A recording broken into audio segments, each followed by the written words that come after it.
The earth was small, light blue and so touchingly alone, a home that must be defended like a holy relic. I believe I never knew what the word round meant until I saw Earth from space. The Interplanetary Podcast. The exploration of space for the benefit of all mankind. Your hosts here in London, Matthew Russell and Jamie Franklin. Do. Oh yeah, baby, Alexey Leonov. Didn't know what the word meant. Hey, boom, Jamie, we're in the same room. Tell you what, this is exciting. Not only are we in the same room, but I'm in your new house in North Devon. Oui. It's so beautiful. Oh, oui. North no wonder Devon. you're so zen these days. Oh with yeah, this absolutely, super zen. almost Lord of the Rings style coast you have here. I know, it's beautiful, isn't it? So beautiful. I had fish and chips on the beach. Was discussing about what the formation of the rocks were, and now I'm talking about space. Yeah, do you know what? I might become an artist, and my idea for my art is I'm going to draw planetary scenes, but based on the Ilfracombe landscape. So, for example, I might do one with Titan, and the sea will become a methane sea, and the rocks will be hewn out of ice. Well, you know I'll be your first customer. Please sign the corner. Thank you, please. And in the background will be Saturn and its rings. Ooh. Now you're talking. Yeah, and I'll be selling them in the local Ilfracombe shops. Well, I'll tell you what, you've put it on the map. Yeah, absolutely. So, what are we going to talk about today? Jamie, you know our podcast about animals in space. I know it. And the horror. Don't tell me another dead animal, please. Well, no, it's the 60th anniversary today. 60th anniversary today that the first mammal ever to enter space beyond the Kármán line. What, Albert II? Albert II. Albert II. Oh. Yeah, Albert II. Our little rhesus monkey. Yep. Aboard the V2 rocket. Yep. How far did he go? Well, I think it was 83 miles, wasn't it? 134 kilometres for our more learned friends out there. Poor Albert died on impact after a parachute failure. Yeah, no chance of survival. Splatteroony. But at least he's not one of those frozen monkeys in perpetual orbit. Yeah, that's true. So, you know what we're going to do tonight? We're going to raise a glass to little Albert II. I think maybe it would... What should we have? Some monkey gin, I believe, hailing from Berlin. Absolutely. Now, listeners, if you do hear some rumbling in the background, that's because, although it's my new house, it's still being...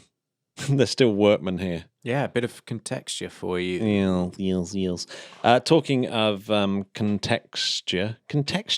That's not right. Context. It's just context. Yeah. Talking of context, Jamie, have you seen the news articles about the mysterious mass beneath a large crater on the far side of the moon? I did read about this. Do you want to elaborate a bit more? Well, yeah, apparently some researchers, this guy called Peter James and his lovely colleagues from Baylor University in Texas, they basically realized, using the data from GRAIL, the Gravity Recovery and Interior Laboratory mission from NASA, that there was this huge, massive lump under the crater just beneath the moon's surface.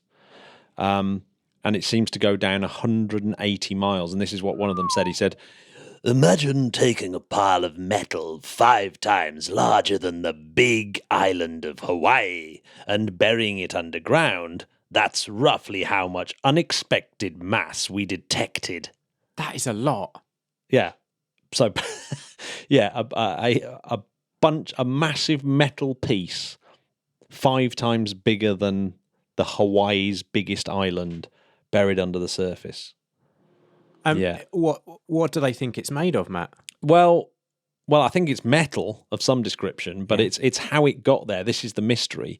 And it could be whatever made the crater. It might be what was left of that crater. It might be the actual asteroid itself that's just under the surface. But normally, I think what would happen with those kind of asteroids is they hit and they basically flow down to the core of the planet because they're so heavy, so they would melt down.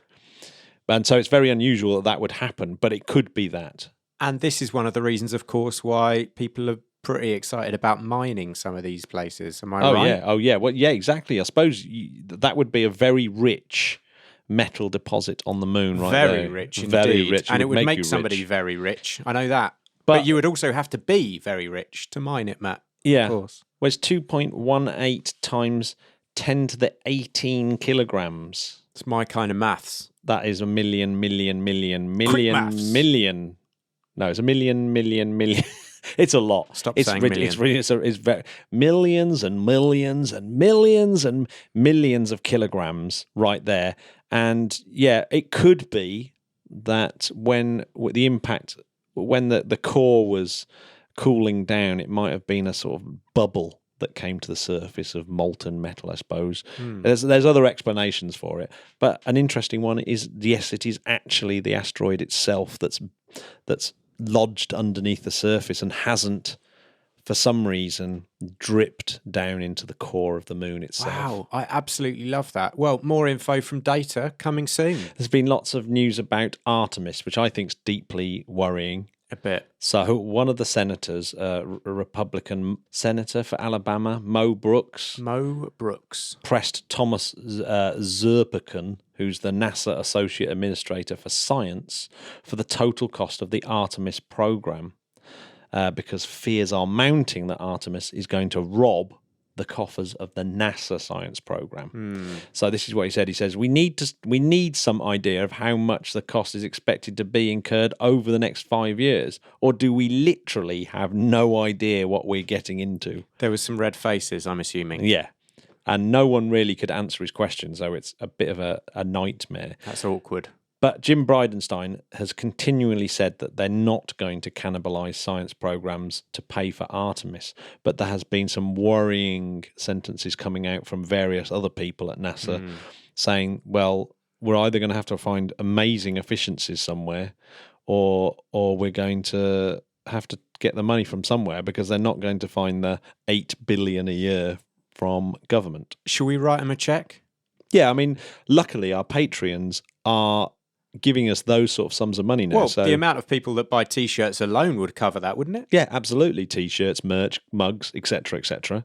All still available. All still available. So head to interplanetary.org.uk. So our good friend Gurbir Singh must be very excited, because India have set a launch date for the Chandrayaan 2 mission. Ooh, now we're talking. July the 15th. Not long. Yep, going up on a GSLV Mark III. Takes several weeks to get there, but that is going to be a very, very exciting mission. Another country attempting a soft landing on the lunar surface. I've got a good feeling about this one. And you know what? Of all the marks, I think number 3 is the best. Yeah, absolutely. So yeah, it is. Good luck to you. It's a steady improvement. India for the win. Go India. And go Britain as well. There's been a lot of news up in the old Britain and launch sites, etc., etc. So the UK Space Agency have been approving money left, right, and centre. One for down in Cornwall for the Virgin Orbit. Not far away from where we are. Not very far away from where we are at all. So yes, it's they've approved money for that, but also they've started to announce new launch sites up in Scotland as well. Aha. So yes, so they'll be competing launch sites, and this one looks like it might be the first to actually open as well. Spaceport 1. Is this anywhere near Forres? I'm not sure how near it is, but it's a completely different project run by different councils and stuff. Okay. So the Western Isles Local Authority and the Comhair Nan Elian Shire. So that's completely separate, to the bids in Sutherland and in Shetland. Another place I'm glad you pronounced and not me. Yeah, so Shetland is another place where they're thinking of building a spaceport. So it's all Watch out, ponies. Yeah. We might even see a test launch by the end of the year, apparently, according to this report. £20 million is being made available for Spaceport Cornwall and the Virgin Orbit. So that's pretty serious. The UK Space Agency has also put in another £7 million to help UCL scientists build space weather equipment. Nice. So this is like mega important. So this is in collaboration with America as well, and other space agencies around the world. But one of the reasons why they're doing it is that there was a report out quite recently about what the cost would be to the UK if there was a Carrington-style event, i.e. a solar flare, a 1 in 100-year solar flare, which obviously they happen roughly 1 every 100 years. That's right. But you might have 2 in 100 years. There might be one tomorrow. And if it does happen, guess how much they reckon it would cost the economy? 16 billion. Exactly right, Jamie. 16 billion. That is insane. So they reckon with a little bit of money, this 7 million quid, we basically our fleet of space weather satellites is actually getting a little bit old. All I'm saying is buy cheap, buy twice. Exactly. Well, they reckon they can get the cost down to 0.9 of a billion if they have good space weather forecasting. Well, I'll take 2. And the other news is that they're re-establishing the National Space Council. And that's going to be based around prosperity, knowledge, security, protection, and global influence. Oh, finally. I mean, it's about time, right? The US National Space Council, of course, was re-established in June 2017 for a very similar reason. And the Brits are doing exactly the same thing. Absolutely glorious. Glorious. Well, I've been wanting to speak about FRBs, Matt, for a while, but I did get a bit confused, didn't I? Yeah, they are confusing. What I did, listeners, was the classic trick of reading a magazine and then putting 2 articles together thinking it was one. But that aside, Yeah. very excited about fast radio bursts. Because, Matt, they're a bit like birds, aren't they? What are birds? We just don't know. Well, I tell you what a fast radio burst is, Matt. Mm-hmm. It's a transient radio pulse of length ranging from a fraction of a millisecond to a few milliseconds, caused by some high-energy astrophysical process not yet identified, so I hope you're taking notes. The source is so incredibly powerful that even though it's from another galaxy, we still see it here. And it would be... to put it into perspective of how amazing radio telescopes are on Earth, and particularly this CHIME one that the Canadians have built, is that the energy arriving. Imagine you got your mobile phone on the moon, and you were using your mobile phone on the moon. These radio detectors would be able to easily detect that, and the actual energy coming from these fast radio bursts are thousands of times less than would be detected from your mobile phone if you were making a phone call on the moon. Just to put that into perspective. But they are trillions, in their own galaxy, they are trillions of times brighter than a pulsar. And a pulsar is already ridiculously bright, as in, if you're anywhere near them, it's game over. So, yeah. You don't want to go anywhere near there. Please. But because they're so short-lived, they hadn't been spotted until a chap called Duncan Lorimer assigned one of his undergraduate students, no less, a guy called David Narkevic, to look through archival data in 2001 by the Parkes radio dish in Australia. And he found a 30 Jansky, and I'll explain what a Jansky is in a minute, dispersed burst, which occurred on 24th of July, 2001. So the first time we ever spotted one of these things is 2001. Wasn't that long ago. Not that long ago. And it lasted 5 milliseconds and located somewhere in the region of the Small Magellanic Cloud. Although I think that's a bit of a red herring. But what's the really odd thing is when you re-look at that location, there's nothing there. So there's no optical, gamma, infrared information whatsoever, just nada. So it's something has happened, and then that's it. There's no other thing happening. It's not like something flaring up. It's pretty enigmatic. That's what we're saying. So it's super enigmatic. And just in case you want to know what a Jansky is, it's named after Carl Guth Jansky, who discovered radio waves being emitted from the Milky Way in 1931. So a legendary radio astronomer. And it's the non-SI unit of spectral flux density. Have you ever said that before, Matt? No, not very often. And it's equivalent to 10 to the minus 6 watts per square meter per hertz. So that's the SI units of that thing, and it's often combined with steradians. So a steradian is a bit like a radian, except in 3 dimensions. Yeah, megajanskis per steradian is a common measurement, and I like that. Do you like Jansky as a unit? Oh, I tell you what, if there's one thing I love, it's Jansky, but not as much as spectral flux density, which is, as you know, that was beautiful. how Beautiful. That's how I was successful in the world of Tinder by putting that in my profile. Well, we were talking on the Discord thing about what was it? Extra atmosphere multi-messenger satellites. I mean, and what kind of porn that was. Yeah. Science porn. Oh, tell you what, everyone needs to take a cold shower after this. So if you want to join us with our Discord science porn conversations, it's the kind of thing you're missing out on. Yeah, it's the kind of thing you're missing out. So in 2010, there was 16 similar pulses, and everyone got a little bit excited. But do you know what they were? Go on.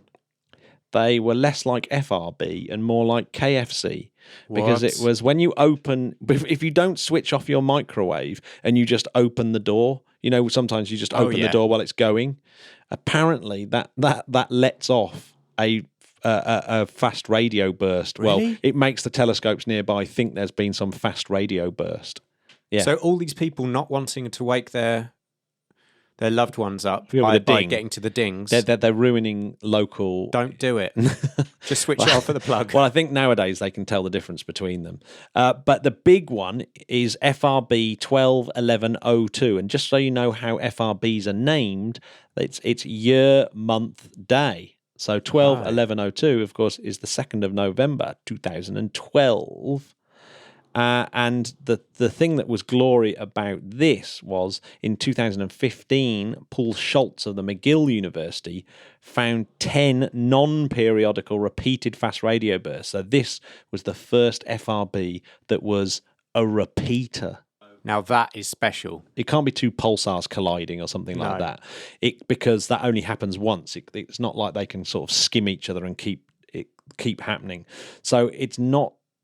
I actually think to myself, sure, there might be 2 reasons why there's FRBs. Maybe there's multiple things that cause FRBs. But this repeater is certainly making things more confusing.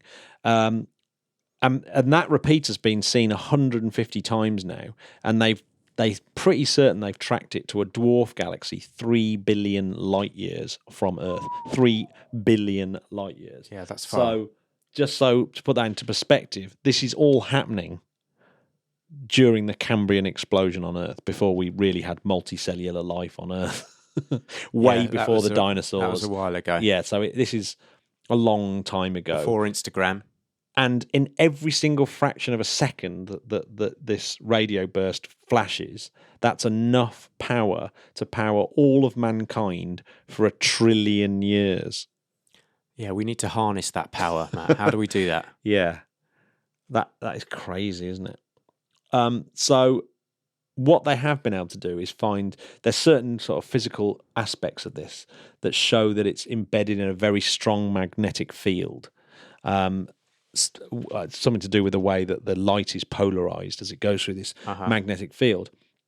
And so that suggests that it comes from a neutron star that is either near a massive black hole or inside a highly magnetized supernova remnant. Ooh. Right? So we're honing in on what it could be. So on this year, we started this year with this story about on the 9th of January 2019, CHIME, which is this weird Canadian radio telescope that just basically looks like some discarded metal fencing in a field somewhere.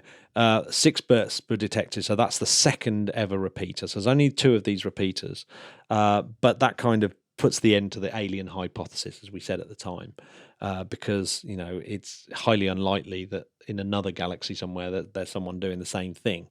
But it's really helping to kind of hone down what these things are. But what the hell are they? I've kind of listed them out here, Jamie. Well, they're in bold. Let's read them out. Yeah. So it could be a mega collision, like we just said. Merging of black holes or neutron stars. Well, it also, Matt, could be aliens. I'm just saying, throwing it out there. You never know. It's never aliens, but that is number 2. Number 3, hyperflares or magnetars. Now, magnetars are a sort of pulsar that's extremely magnetic and buzzing. In a Brian Cox documentary, you definitely get kind of lots of that buzzing noise. At one. Yeah. See how quickly it gets it. What about, Matt? It could be ridiculously energetic supernova. Could be, or it could be a blitzar. And so a blitzar is like a bad boy magnetar. It's so big that it would become a black hole. But what it's doing, it's spinning, and as it's spinning, it's stopping the centrifugal force is pushing the mass out so that it doesn't collapse. Eat it. So it doesn't collapse into a black hole. It's just about spinning fast enough so it doesn't collapse into a black hole. But as the energy gets dissipated, it suddenly collapses into a black hole because it's not spinning fast enough. God, and they think that might be one of the reasons. I love that one. I hope it's that one because that's the coolest of all. Matt, it could also be a dark matter-induced collapse of pulsars. Have you ever thought about that? Yeah, that is a really cool one. What I mean? I couldn't get my head round it, so I didn't put much more detail. It's about time you started learning. Yeah. Or it could be this explosive decay of axion mini-clusters, a hypothetical elementary particle postulated by the Piquet-Quinn theory of 1977. It's one of my favourite theories. So, it could be, in the early universe may lead to the formation of gravitationally bound clumps of axions known as mini-clusters. The fast radio burst could be matched in model which assumes explosive decay of axion mini-clusters. Well, what about this one then? Cosmic strings. Oh, yes. As they interact with the plasma that permeated the early universe. That's a good one. Black hole explosion.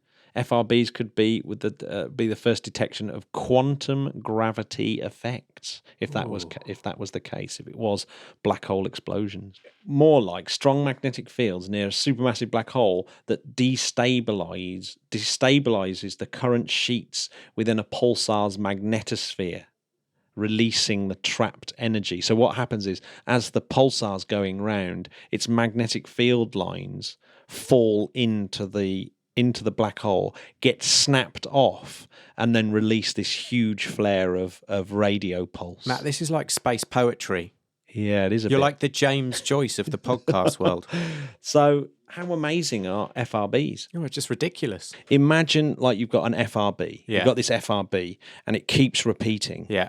But because it's coming from the same place, some like from the same part of a galaxy, you could imagine it's like a beam of light that's being flashed across the universe. Essentially, Okay. It's like massive, and it's a bit like an MRI scan. You Yeah. know, in MRI scans, you can come up with a kind of 3D cross section of That's your right. brain and stuff like that. You know, that thing where they sort of show it going I've had in one like done, that. yeah. Exactly. So, but imagine you can actually use FRBs because of this property that they have to do cross-sectional analysis of the entire universe. So you can What? have this cross-section of the universe and come up with, I think it's called tomography. Wow. So yeah, you could use them for that. How cool is That's that? genius. Yeah.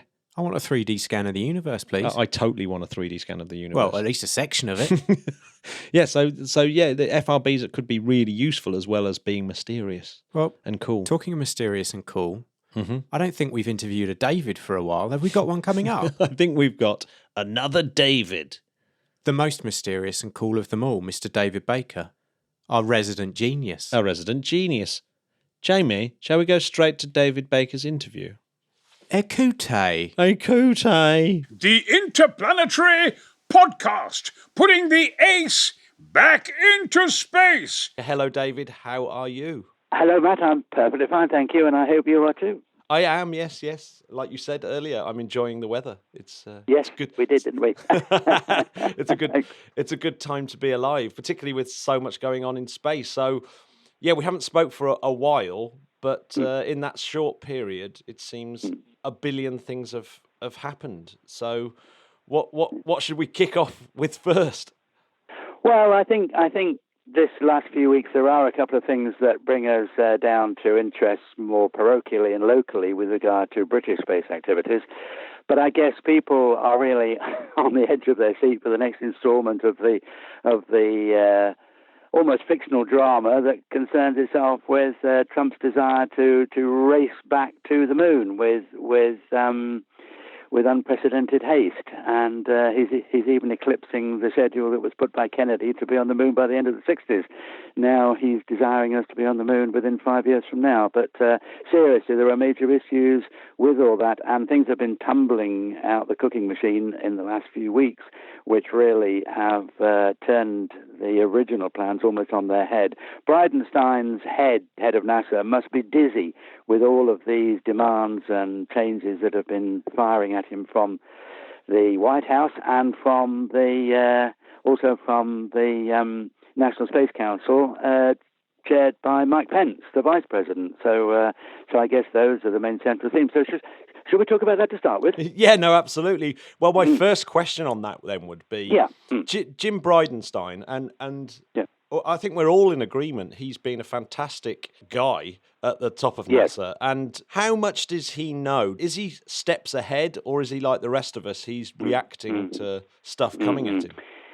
I think in terms of the hurry-up pace that was given by the National Research Council endorsing what was purportedly a directive from the White House to be on the moon by 2024, there was not a lot of consultation with NASA at all. Much less than there was when Kennedy made his announcement, when nobody knew how to go to the moon, when he made this announcement in May 61, although there were several options on the table. So essentially what Trump has done is to give an existing program the hurry-up, but it seems landed NASA with a whole bunch of problems, and Congress didn't even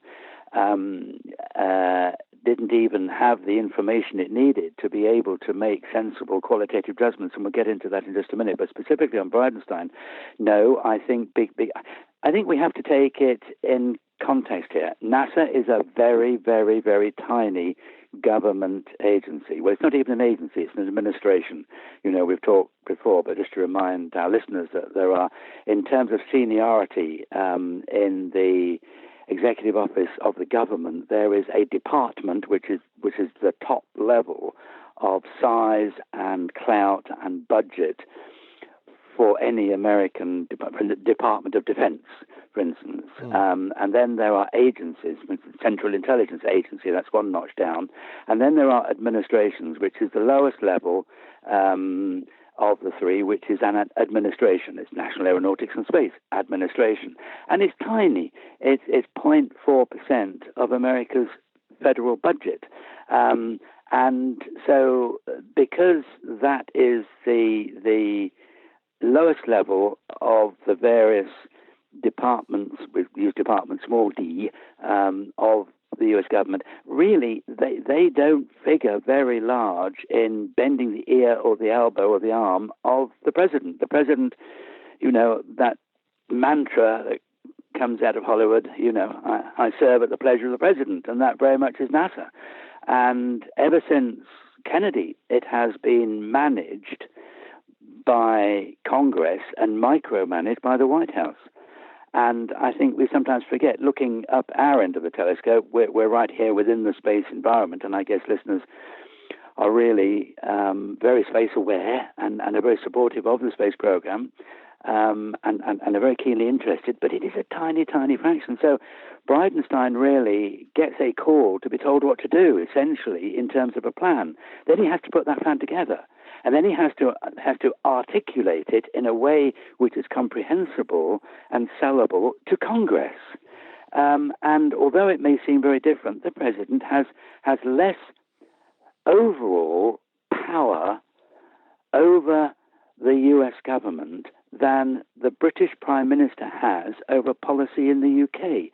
And it might be said, well, therein lies the fault for the UK, because if the leader in the UK cannot get it right, the leader has to go. Whereas in America, if the leader cannot get it right in the States, Congress adjusts it and tells the leader, the president, what to do. And if I may divert slightly, it's a classic example with climate research.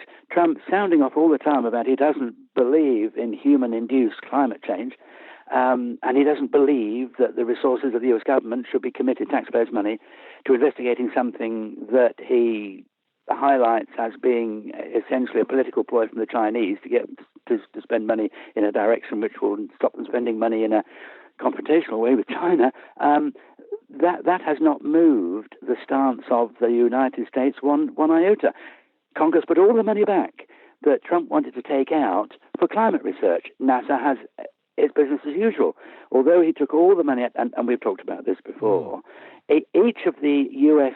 states is spending more now than they did before the Trump administration came to power on environmental issues. And it's interesting, a statistic, I get such a tsunami of reports and conclusions and statistics in from all over the United States on all of these issues. And fascinating thing is that industry doesn't believe Trump.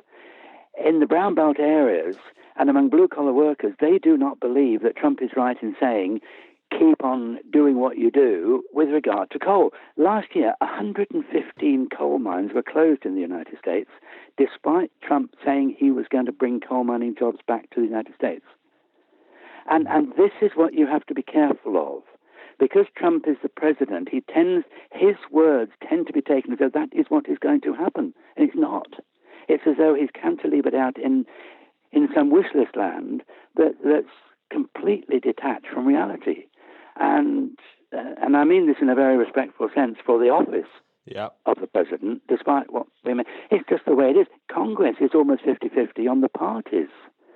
And it's not like in this country where you have to have a cumulative or you have to have a majority over the cumulative remainder. In America, you're within a handful of votes either side. In the 100-seat House of Senators and the more than 600-seat House of Representatives. So it's very, bipartisan agreements are much more common than they ever could be in the House of Commons in the UK. So answering your question, I thought I had to qualify that because it's not always easy to realise that. So Bridenstine's at the end of a telephone, and he's been very open. When Congress said, what's all this about? He said, I don't know, give me time, I'll go back and work out the technical details. And that's what he has done. That's why it's only beginning now to come through very, very open statements. And he is really one of the most open and free-speaking administrators we have ever had. But he is so clever with Congress. He knows how to respect them and how to up front with them and be honest with them and say, we haven't worked out the technical details. I will get back to you by X, Y, Z. And they're giving him space. But it's beginning to crumble. And so essentially this is not a NASA-driven goal to get to the moon by 2024. All Trump is saying is, well, if essentially you're sitting on your hands and waiting around to do it till 2028, hey guys, do it in 2024. And this shows really a lack of synergy with other NASA programs. And because the budget is so small, it has required the request of a colossal supplementary down payment to be approved by Congress for this. So maybe, if I answer the question there, maybe we should talk about that, about how Congress is looking at this. Well, no, I was just about to say, how are they looking at it? Well, there's a lot of puzzled expressions on the faces, and if you watch the congressional hearings, which are not exactly award-winning TV shows, nevertheless, they are absolutely riveting if you're steeped in the nuances of policy change about the space program. And it is Congress which is going to determine how this happens, because the last 20 years have been completely determined and dictated by Congress and not by the White House. Under the Obama administration, there will be no government-led human spaceflight operations. There will be no Orion, no Space Launch System. These were put back in deliberately by Congress, who refused to accept the request. And it is a request, just as Trump's edicts are actually requests. Congress refused to support the Obama view, completely overturned it, kept a rather grudging investment in commercial, which is now paying out in spades, and inserted essentially to NASA, no, you will not retire the space station, but you will also have a massive launch vehicle to do multifarious tasks, and you will also have a government-led human spaceflight. So again, NASA simply is at the other end of a telephone. And this is not a conversation this is a request to do A, B, or C. So we should not look to NASA. NASA is the whipping boy of the will of the president and the deliberations and determinations of Congress. And Congress sends these bills back to the president, and he has to sign them. He has only a limited number of vetoes he can give, and it's outside the context of his executive orders. Executive orders are the only things the president can actually do without really asking Congress. And then he has to ask if it involves money. So really, this is part of the checks and balances which the founding fathers put into place in the late 18th century when they formed out of the initial congresses. And of course, the initial congresses came before the Declaration of Independence, and that's why it's called a Congress, because it's a continuation of the first Congress, which sat them around when the 13 colonies were colonies of the British, in order to establish that. So it's the people coming to deliberate, and that's why it's people-centric rather than power-centric. So Congress represents the will of the people. The president represents an ideological view of a party, and all the government departments who are answerable to the president get told what to do, and then funding requests go to Congress. So there are many checks and balances and layers. So just because Trump says this, it ain't going to happen, folks, necessarily. And so Congress is... So all eyes, unblinking, should be on Congress, not on the somewhat questionable logic of the president, no matter who he is. Congress is not looking well at this. NASA had to go back and say... Bridenstine went before Congress and he said, we cannot do this without supplements to the budget. The budget is so low, we're so thinly spread across the toast that, you've got to see the undulations in the crust in order to be able to understand how we're going to pay for this. And so he's asked for $1.6 billion, which has been approved by the White House and the Office of Management and Budget, which is their treasury. And so he went to Congress to say, look, I need, and actually the worst and most terrifying words he uttered were two words, down payment. Because that $1.6 billion, as expressed by Bridenstine, very openly and honestly, is merely the down payment on what it would take to get humans on the moon within 5 years. And Congress has said fine. It did not have the knee-jerk bile reaction to NASA when it took Obama's plan for completely cancelling the Constellation program, which would have had us on the moon by now, had it out of the window. So Congress is on Bridenstine's side. They recognize this guy is open, upfront, honest, and knows his way round the Capitol because he's been there and done it, and that's his great virtue. He knows how to speak to these committees, and that is crucial. And so he has said quite openly, look, guys, this is going to take a lot more money than you're allowing us. There's already a slight increase from Congress in the NASA budget compared to what the president asked for. Congress always fiddles around at the edges with the budget and brings programs in, like it completely restored all of the climate change research programs. Trump didn't get his way at all on that.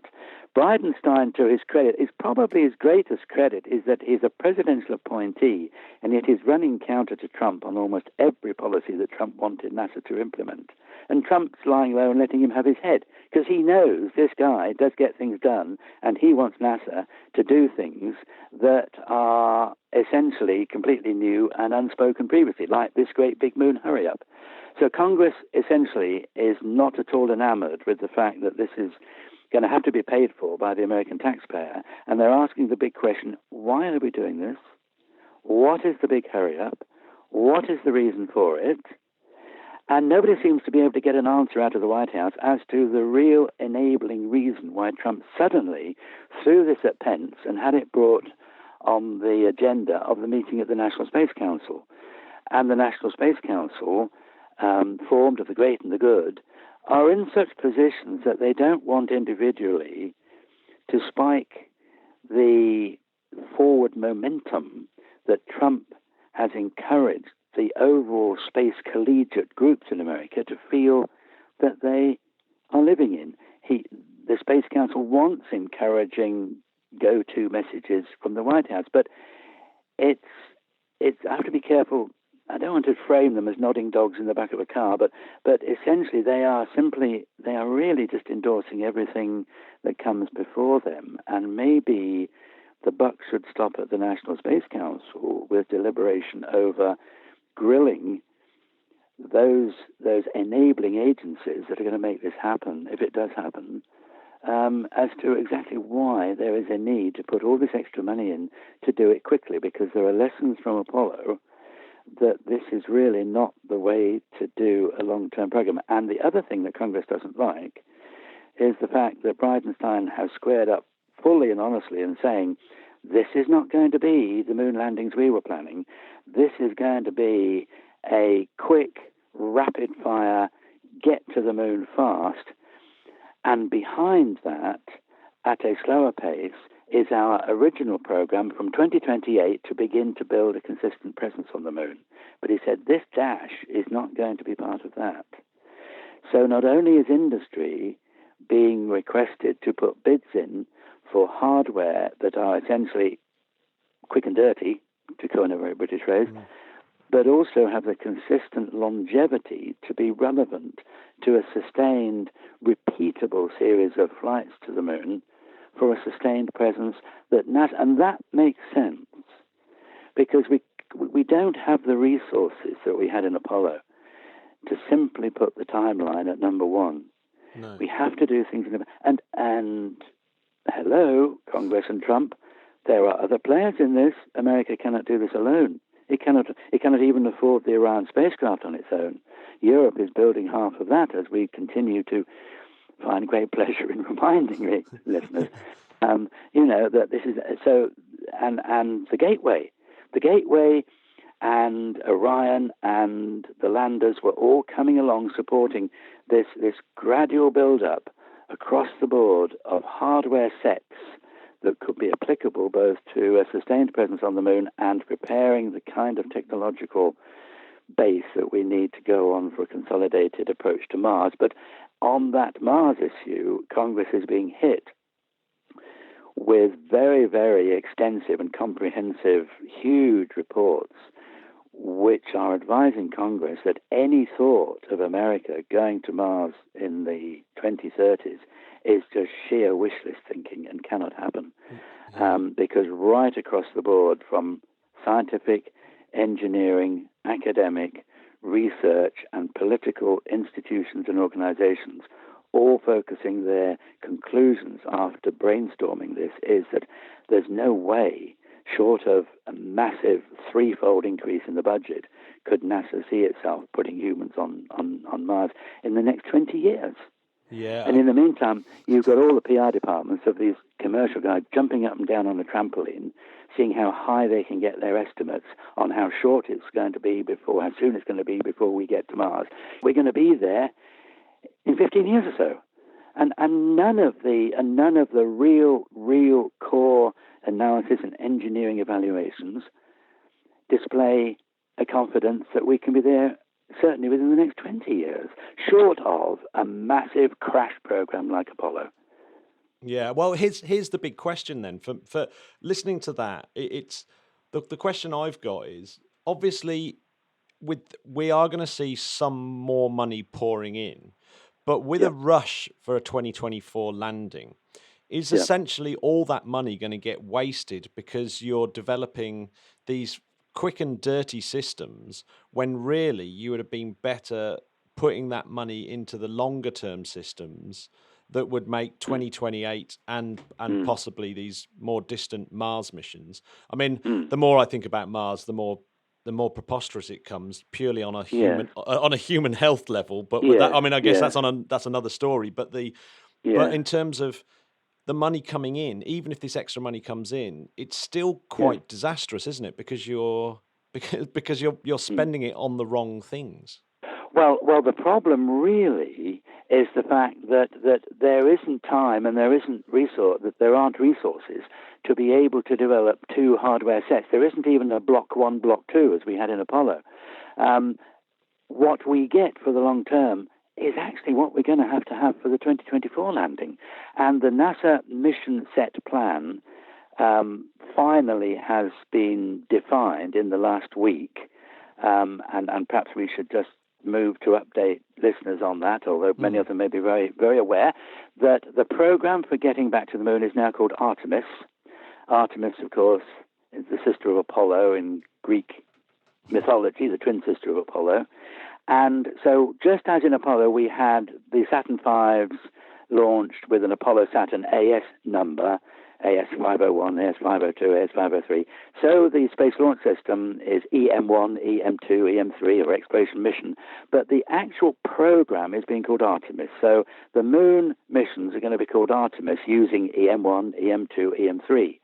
So Artemis 1, using EM1, will essentially be an uncrewed mission around the moon in 2020. Now, this is your immediate hurdle, because within the last 6 months, Bridenstine came to Congress giving them a wake-up call that, hey guys, we're not actually going to be ready to fly the first Space Launch System rocket in 2020. We're going to have to take that to 2021.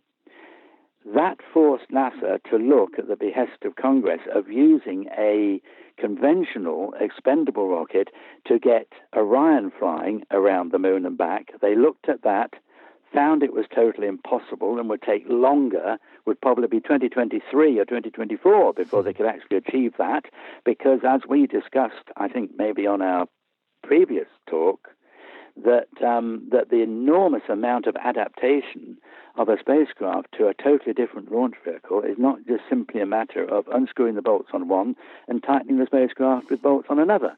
It's a whole different launch environment that you have to re-engineer the spacecraft for. So now NASA is saying, after looking at several squeeze-me-quick methods for getting the initial evaluation of SLS and assembly ready for a launch in 2020, one of the things which tends to be a little worrying is that they had looked at scrapping the green test for SLS. Now, the green test is where you take the whole first stage, strap it in a Stennis Space Center test stand, as we did with the S1C first stage of Saturn V, and fire that for its full 8.5 minutes duration, which will be the time it takes to get into, or the whole of its first stage operation. NASA had looked at cancelling the green test. Now, the Aerospace Safety Advisory Council looked at this very, very recently during May and pleaded with NASA, do not forego the green test. NASA was looking at not even firing all 5 RS-25s in the base of the Space Launch System before they actually launched it on the first flight. And so NASA has fallen back on the advice of the Safety Advisory Council to have a green test. But it's going to be going like the clappers to be able to get this launch vehicle flown uncrewed around the moon for Artemis 1 mission with the first Space Launch System. But that's the plan. That's the plan. And then Artemis 2 would come 2 years later in 2022, and that will orbit the moon with a crew and be essentially EM2 that we've been talking about for ages. But Artemis 3 on the third Space Launch System will be in 2024 as the actual human landing on the moon, carrying the first woman and to a polar landing site. And you're going to go from, at this point, a spacecraft which has been in development for 10 years, a launch vehicle which has been developed in 10 years, to within 5 years from now, on its very first flight, a spacecraft to put humans on the moon that isn't even designed yet. And that worries me intensely. The fact that there's going to be no uncrewed test flights of the Artemis lander until it carries humans down to the surface. Yeah, it's absolutely crazy, isn't it, really? And that is, yeah. And so on the back of that, there's also the plan between 22 and 24 to have 5 launches from the commercial providers to build the gateway. So these are happening in parallel. So again, convoluted, long circuitous answer to your question there. But about this business really of having to develop 2 parallel systems, the operational deployment will be 2 parallel systems, but the hardware is going to have to be the same. And that's the worry. And NASA is now out for bids, and of course it's Boeing and Lockheed Martin who are front runners to build the Artemis lunar lander. And of course Lockheed Martin have got their own proposals as well as Boeing. Others, such as Bezos, and also I think SpaceX is off to one side on this because they've been going on completely the wrong track to be able to show credibility with regard to moon landers for humans. Bezos, and I should add really that we, in the current issue of Spaceflight, which is coming out the end of the first week in June, probably out by the time listeners get this, we've unveiled the Bezos moon lander as his contender. Technically, it could be developed, but it always worries me when we put time before safety, and I may be over conservative in expecting us to have interim uncrewed tests first, but I just think you need shakedown flights. You really, really do. And at no stage in any of human spaceflight operations, short of the shuttle, when we said we'd never do it again, and yet here we are doing it again, did we launch the first vehicle as a crewed vehicle, and the shuttle was the first, and we always said, well, that's going to be the last we do that, because we nearly lost it on that first one. There was about a 60%. Looking back at the engineering, there's a 65% chance that we would have lost that flight, and how we dodged all those bullets is just, mind-boggling. So, but here we go again, because we're all pumped up with the excitement of wanting to be back on the moon, and hey, Trump says we can do it within 5 years, so let's go for it. Well, it's really sad, and I have to say as well, one of the things before we get off this topic of Artemis, because obviously there are other things to talk about.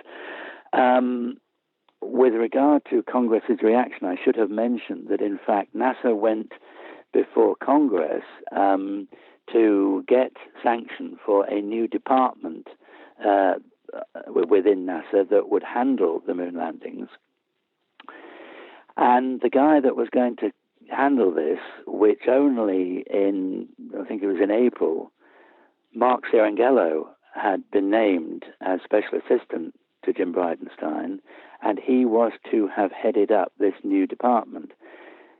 Congress has denied NASA the sanction to start this new department to actually look just at Artemis and the moon landings, or to command the operational evolution of it. And actually, Cirangello has resigned from NASA.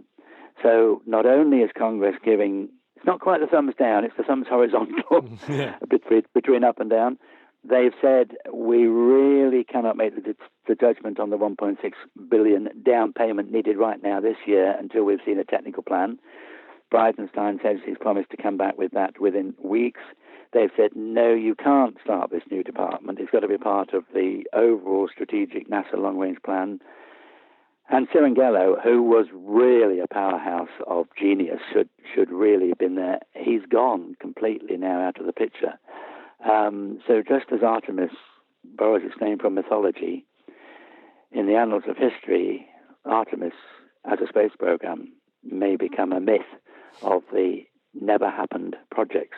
Well, because, yeah, well, I reckon I could put a considerable sum of money down as a gamble that we won't have won't have human feet on the moon before 2028, and I reckon I'd feel fairly confident that I'm not going to lose that money. I think you'd be quids in. Yeah, I mean it's for me. It's just the frightening. I've got an overall kind of picture that's developing in my head now that things like SLS even, it's come at a really poor period in history where we're seeing some really exciting development in rocketry with reusable and things like that, and the way that SpaceX and Blue Origin are doing things, and other commercial companies. And it seems that this moment in history, we've got a moon program that's just literally at the very, very worst point in that historical arc of development. And if we just wait a little bit longer, there might be this new period where something like that can be done a lot cheaper and more excitingly, because it's different to how it was done the time before. I think that's very true, and I think we need to borrow. It's another whole complex debate, but I'm preparing a somewhat personalized feature for the August issue of Spaceflight, which is not the one that's coming out in June, it's the one that's coming out in July, even though it's called the August issue. I spent quite a lot of time in the former Soviet Union, where I had the privilege of being able to discuss on business details, it was almost a government-to-government thing, with high officials in the Soviet Union about the direction of their space program. And being a lover of history and a great chronicler, well, I say great in terms of verbosity, I don't mean great in terms of value, but in terms of the amount of words I love to ruminate over with regard to the history of space programs, I took that opportunity to talk at very great length as to why the Russians were so late in joining the race to the moon. And there were some very, very interesting and very surprising interpretations of how they viewed the United States and why they always believed it was their perfect role in history to be the sharp arrow but never to build roads, that they always would dive for the future and then retract and come back. And the Russians, said, we were in it for the long haul. America was just in it for cheap political advantage. And it was very interesting to hear that. And I'm reminded when you said those words that, well, this is exactly what I was told about the whole approach in the American space program. Pearl Harbor moments, Sputnik 1, Yuri Gagarin, China might be on the moon within 10 years. Every single time there's this catastrophic hurry-up that leaves us with no legacy. And we've got to start all over again and do something completely different because we don't build in the longevity. I had hoped that we could internationally create a full road, a highway to the solar system, rather than these stabbing forays that have no legacy and perpetuity. And that's what you're saying, isn't it? Yeah, well, someone needs to build the railroad, and this isn't the railroad, is it? No, it isn't. This is yet another yeah. foray on horses into the wilderness. Yeah, it isn't even a Lewis and Clark expedition because there's not going to be a lot of science come back from that first landing. Well, yeah, I mean that's the other thing. I mean, Jamie and I have been talking a lot about all these, really exciting objects in the solar system like Titan and Triton and Enceladus and all these places. You think, it'd be just so much better to spend these sums of money on those types of projects right now. Right now is not the right period in history for that kind of human exploration. We're just nowhere near that robustness where it's worthwhile. I think that's the key word, robustness. We're still on a fragile rope ladder across a deep ravine, and we need to build a conduit across that ravine so that we can effectively move back and forth safely to that other side. And I guess really it's certainly the eternal debate over the enormous amount of money that human spaceflight requires versus what you can do with so little. And the more you could do with just a little extra with regard to now we are becoming so competent with uncrewed operations and with robotic systems that it's begging for further investment, isn't it? Yeah. And a much greater participation. Yeah, I'd rather have a submarine on Titan than presently boots on the moon. Yeah, I genuinely would right now. Yeah. So, but Matt, the overall space program, we must not get seduced by the excitement and the drama of these massive, big programs involving other worlds. There are things happening down here on Earth we should be considering, and some very, very serious problems and challenges, and may we talk about some of the contradictions from government to coalface workers, if that's not an anachronistic word when talking about environments, with regard to what's happening in the United Kingdom with regard to investment in what this country does extremely well, which is the science of remote sensing, Earth observation, and plugging this old planet into diagnostic sensors orbiting the Earth in both low orbit and geosynchronous orbit. We at Spaceflight undertaken a little bit of a campaign, and largely at the trigger of Stuart Eaves, Dr. Stuart Eaves, who was recruited to try to help save Scotland's only satellite receiving station, which, in the wake of UK government protest, sort of acclamations that they are a very green and eco-friendly government, that they're pulling out all the stops to try to get a better understanding of our environment, to try to protect the natural resources, to make the world a safer place for our future generation. All of this stuff completely countered by the fact that funding for the Dundee Satellite Receiving Station in Scotland, Dundee, was pulled, simply because the National Environmental Research Council does not have sufficient resources from the government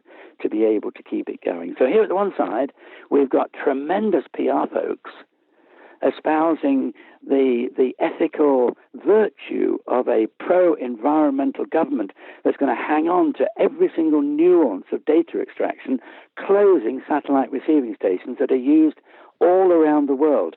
And when this plea went out to Stuart Eaves, I became aware of this and so made it a major issue in spaceflight. And that was, of course, the issue that came out at the beginning of May. And from that has grown a crowdfunding appeal for money. I mean, can you believe it? Yeah. The only station in Scotland that is pulling live satellite data of the Arctic and the northern latitudes down for users as far away as South Africa and Australia to understand the environment in the northern latitudes is being, to keep that going requires a crowdfunding exercise. And there's a huge amount of work going on by some astonishing people there. There's a guy called Gary Knight, who is a relation of Knight, the X-15 pilot, ex-Navy guy, who is an American guy. He lives here in the UK, and he has huge responsibility and work at the Dundee Satellite Receiving Station.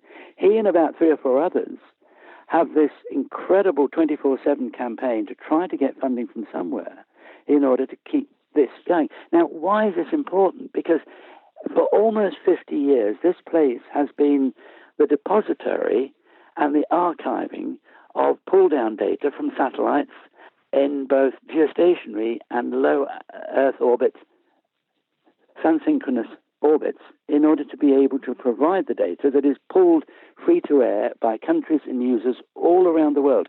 The UK is a world leader in satellites for remote sensing and environmental studies. And this is one of the major areas, just as Germany majored essentially on human spaceflight with Spacelab and Columbus, and France with Ariane. It was the UK who majored essentially almost by default of perfection, because we were very good at it here in the UK, became global and ESA leaders in environmental research from satellites. It's not glamorous. It's not fire and brimstone of a rocket going up. It's not astronauts walking outside a European-built space module. But it is the core, down-to-earth, literally, research work that has provided the fundamental data upon which we are increasingly coming to understand what we need to get to grips with in our environment. And NERC, there are very good people at NERC, and I really don't want to get into finger-pointing at any one particular organization. Dundee University, which has supported this for decades, and it was put together, incidentally, by a bunch of people in the 1970s who were working on developing the kind of technologies among students and faculty members. And it is the longest-running space facility in the UK.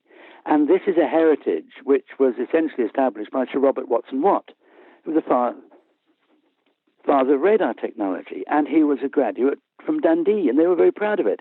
But Dundee University have been so strapped for cash, and so the noose has been tightening around their fiscal neck to such an extent that they had to go to NERC to try to get funding. They're starved of funds from the government and cannot afford for it. We're talking about just a few £100,000 a year, which to you and I is a lot of money, but in the great scheme of things, this is nothing.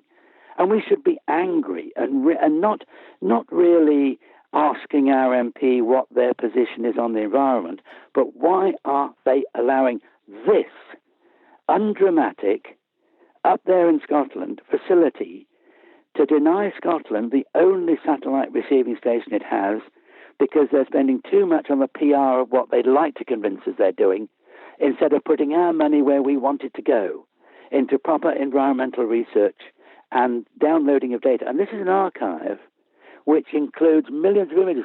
The use of the facility is going up at huge amounts. The average over the last few years has been 5 million images downloaded a year. Last year, it was 7 million. There's feedback from universities in India where they use this data to improve their own weather forecasting. And that data supports 20,000 farmers in agricultural regions in India. South America uses the Dundee research data to help teach environmental issues.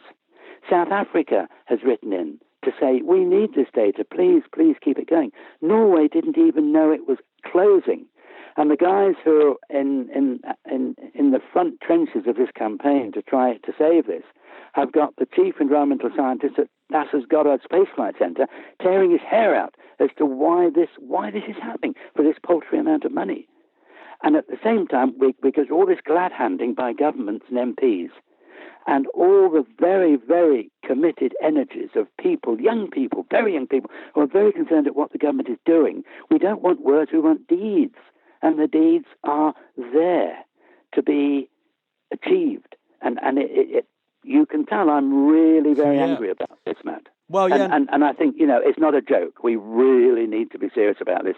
And please, if listeners are in any way motivated by this part of the space program, this is a real go-to space program. All the rest is lovely and aspirational and inspirational and every other pyration. But this is what we need, and we need to build it. And British science, British engineering, and British environmental research does not deserve this slap in the back. No, I mean, it's particularly at a time where it's quite funny. I'm currently in a heated email exchange with a pretty eminent space scientist who's a anthropological global warming denier, I would say. And and it's really quite depressing. And when you hear stories where you can get data, the more data you have, the better picture you have of what's going on. And it's such an important issue, perhaps the most important issue that we could possibly be facing on Earth. Yes. And it's like you said, for a few £100,000, it's a classic example, I suppose, where it's not generating money, it's not a commercial success, but those sort of things will never be commercial successes, because that's not their job to be a commercial success. It's almost like health and safety doesn't earn you any money. It's a pain in the ass, and in some ways, I suppose it's almost like a global health and safety situation. Because that does sound rather distressing. I think as well, countering the various dysfunctionality of the way government is planning and coordinating, they're scared. They're essentially like rabbits with unblinking eyes, staring at the approaching inevitability of their doom. I think government does not know what to do, and because of the dysfunctionality, and I know you can make comparisons right across the board, but when you consider that this amount of money is the annual salary of 3 MEPs. Oh God, that's and these are available for all listeners if they say, "Come off it, David, what on earth are you talking about?" In a full given year, even though many of those we've just elected may never serve a full year, MEPs get among the highest salaries of any politician in the world. They get £96,000 a year, plus £46,000 expenses, plus up to £250,000 each on their staff or their offices, if it can be justified. So basic salary. And these MPs that we have appointed cannot, by virtue of the contractual arrangements of the EU, cannot get less than £45,000 even if the whole of Brexit were solved and there were no MEPs from this weekend. They would still have to get this minimum half, which is 45,000. So in a given year, 96,000. So you donate the salaries of 3 MEPs and you have preserved a satellite data receiving station, which is vital for those in the Northern Hemisphere, countries like Norway that survive in a lot of their environmental data extraction requirements from this station, who weren't even informed it was about to close.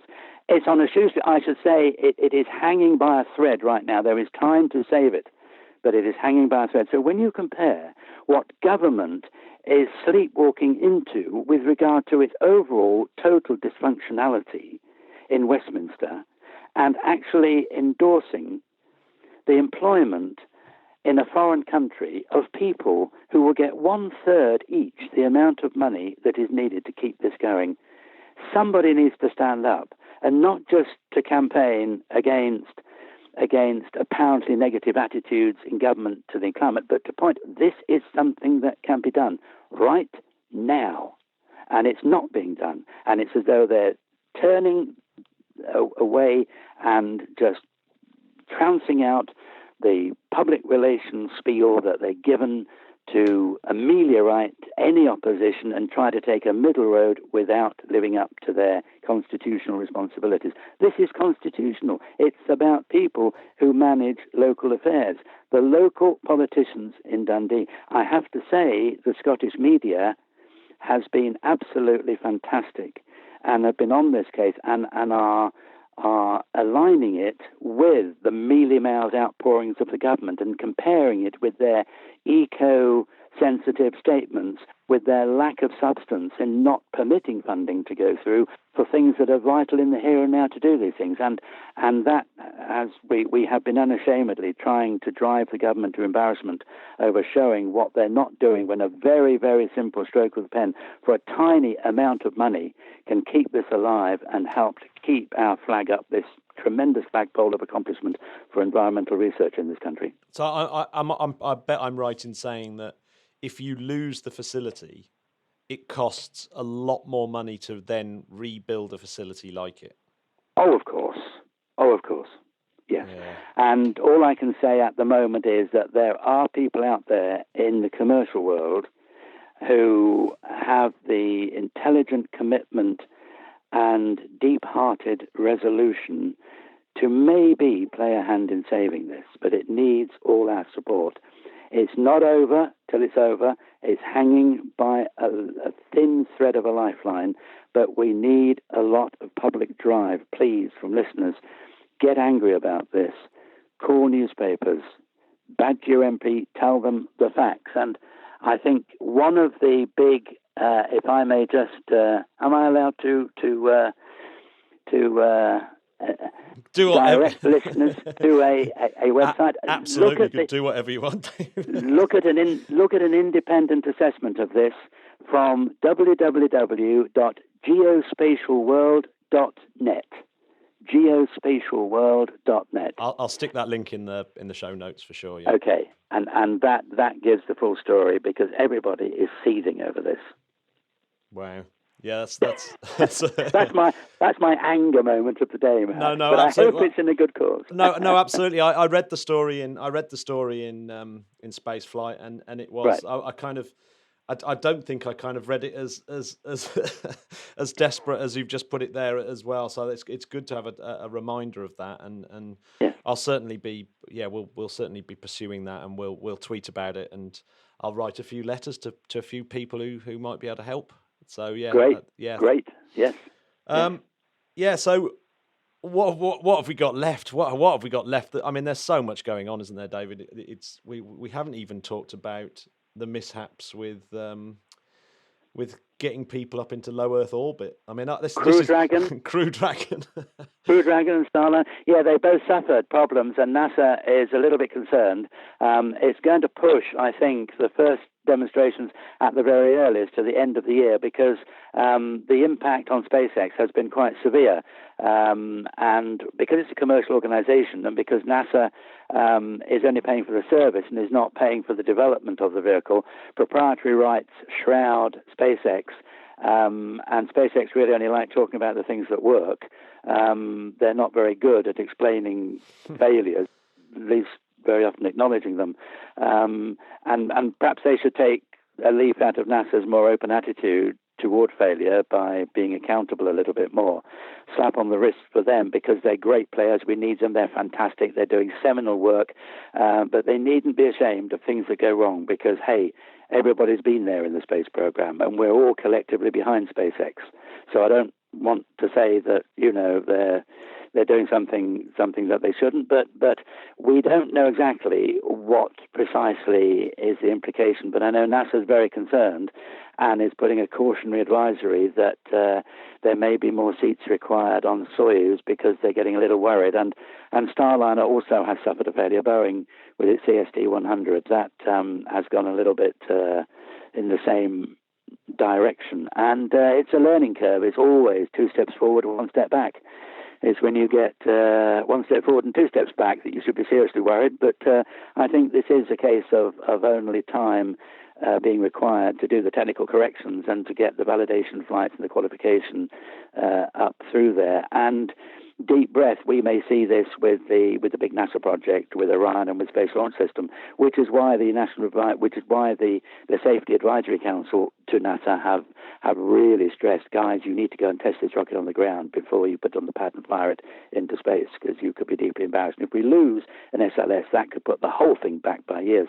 But certainly on Crew Dragon and on the Boeing venture, it's a case of watch this space for unfolding news, but it certainly pushed it back, probably more than has been declared in the general media headlines of these things. And I think it's put up or shut up time with regard to the commercial space tourist areas as well. Jeff Bezos, in my view, is overtaking Branson in terms of the ability to get. I would not be surprised if Bezos was flying humans into space, or just beyond the officially certificated line for going into space, before Branson does. And that would be an embarrassment for Virgin. Yeah, it's all to play for, isn't it, on that front? Definitely. I mean, for me, this whole Crew Dragon incident just points to people should just look at that and realise just how difficult going to the moon would be, because it's taken so long to do something that really, on the face of it, should be reasonably easy to get to low Earth orbit. We've been doing it for over 50 years, so yet they're really struggling, and with something like SLS and Orion, and like you said, all the lunar landers, etc., etc. It's like to think that there's not going to be an incident similar to what we had with Crew Dragon, where you're testing and something happens where it's like, crikey, we've got to go back to the drawing board. I think it's astonishing, isn't it? If I may just pitch in there, is to say that it took, in the pre-big boom years of Apollo and the big budgets, even before Apollo was really funded as a major, well, even before Apollo was anything more than a design on the shelf for an Earth-orbiting 3-man vehicle for conducting science research around Earth, with eventually the objective of flying people around the moon, perhaps in the 70s. Before Apollo was anything more than that, it's astonishing to think that from the ground up, NASA was able to take a Mercury spacecraft and within 3 years do what these tourist guys have been trying to do for 10 years. Mercury made its ballistic hop just 3 years after essentially it was taken on board by NASA, 58 to 61, when Alan Shepard and later the same year Gus Grissom made those suborbital hops into space. And now the commercial world had been going at it for 10, 12, 14 years, and still they cannot get humans above space. It makes just a hop. Yeah, well, it makes you realise just how incredible the Yuri Gagarin flight was.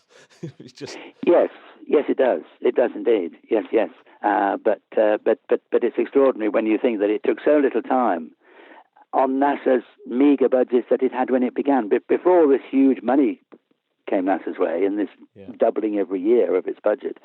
And it was that little Mercury flight of Alan Shepard, eagerly watched in the White House, in the President's Secretary's office by Kennedy, Jacqueline Kennedy and Lyndon Johnson, eagerly watching television to watch Alan Shepard's flight, because if that flight had not been a success, Kennedy would not have made the declaration to go to the moon. Yeah. History it's quite a moving thing if you think about it. And here we are trying to do the same thing, and 12 years on we still can't achieve it. No. All the curves are going in the wrong direction. Health and safety, risk-averse lifestyles. We just cannot submit people to the same kind of risk conditions that we could just 50 and 55 years ago.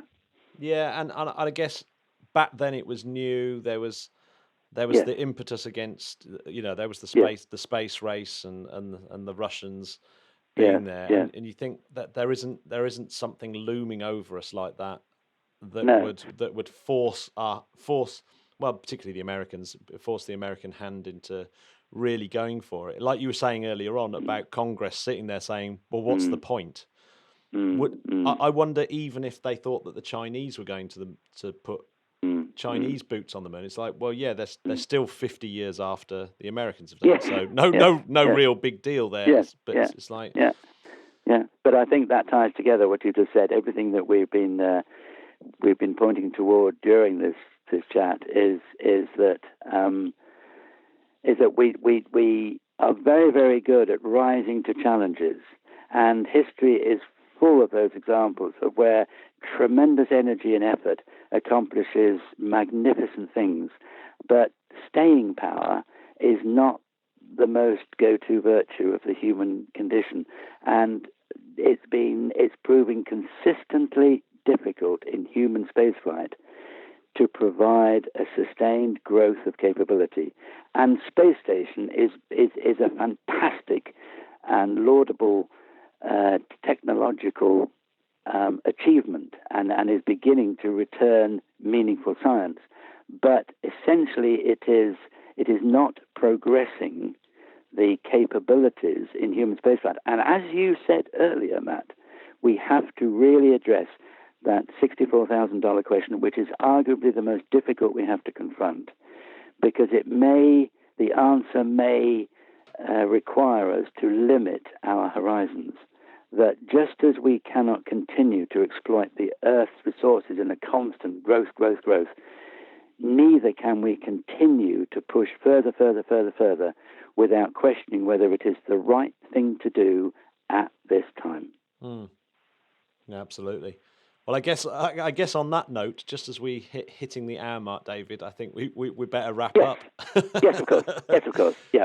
But it's been excellent talking to you again, and we'll definitely pursue the Dundee thing, because I find stuff like that deeply depressing when science in particular gets put on the back burner. It's like, why do we need to know this information? It's like, well, information is everything. It's just you can't put a price to science. You never know where the most obscure piece of science is going to go. That's as simple as that. But this isn't even that obscure. And of course, all of that is a very, very direct, constant observation of a very, very fast-changing world. And so it isn't as though this is just a library of information. It's a constantly evolving picture which we need to sustain, and we need to keep our eyes fixed on those issues regarding this very rapidly changing world. So it's a consistent, ongoing thing, isn't it? Yeah. So we'll leave that with the Spodcats to join the campaign. Thank you very much. Yes. Thank you very much for coming on again, David. And I'll speak to you next month, and we'll see how the space world has changed yet again. And hopefully, let's fingers crossed, we have some good news about Dundee. Yes, indeed. And thanks again. Always a pleasure, Matt. Thanks again. Thanks very much. Cheers, Dave. Bye. The Interplanetary Podcast is alive! So what do you think about that, Jamie? Well, he's just always on it. I call him Dr. Glory. I've learned a lot about. Every time I speak, he knows a lot about the kind of political shenanigans there. But I feel like I'm at a lecture, but by someone who I really like. Yeah, it's weird. I will be putting lots of different links to the saving that Scottish base station, home station, that the cause that we're trying to save. I will put the links in there for that. So yeah, do try and do that, particularly if in the UK, obviously. And Jamie, I've got one little space fact for you. Go on then, hit me. Not just a space fact, it's a space question for you. Go on. What planet is closest to the Earth? Well, I feel like this is a trick. So I'm going to say Mercury. Why are you saying Mercury when it's clearly Venus? Oh, I thought it was just a trick. I thought you were trying to fool me. It was a trick. It was a trick. So on average, the funny thing is, Mercury is the closest planet to Earth. So on average, because it's going around the sun so fast, it obviously comes round and comes quite near to Earth. Whereas something like Venus, even though it's the nearest to Earth, if it was in the same part of the orbit as we were around the sun, often it's on the other side of the sun. So it's absolutely miles away. And when I say miles, I mean miles. Quite a few. Millions that's genius. of miles. So I Hundreds was of millions right. of miles. Yes. So yeah, Mercury spends most of its time nearer to... Well, Mercury, out of all the planets, has more of its time nearer Earth than any of the other planets. Well, it's bloody lucky because we are good looking. But we won't be good looking forever if we don't stop ruining this Earth. Please stop using so much plastic. Please take bags with you when you go shopping. I feel like I've done my bit, Matt. You have done your bit. So yeah, cut down on your plastics, maybe. If you have a neighbour that's driving in the same direction as you, why not share a car ride? Jamie, stop patronising our beautiful listeners. They're all into this kind of stuff. Well, talking of beautiful listeners, Matt, if there's any new ones, where should they go to get more information about our podcast? I think they should go to www.interplanetary.org.uk. Will I find out about social media there? Yes, you'll have all the different links. Will I be able to find out a link to buy a T-shirt or a mug with the Interplanetary Podcast logo? Absolutely will be able to go straight to our merch site. And most importantly, will I be able to go to the Patreon site where I could regularly contribute to make this show continue and I get loads of benefits myself, making humanity better? Oh, absolutely, Jamie. We're going to go www.patreon.com/interplanetary. And on that note, I'd like to bid you all a good weekend. I'd like to ask you to look up and just rejoice at the glory of the solar system. I hope it's not a cloudy night for you tonight, Jamie. Matt, why do you always have to ruin my quotes? But Jamie, you're going to spend it on Exmoor.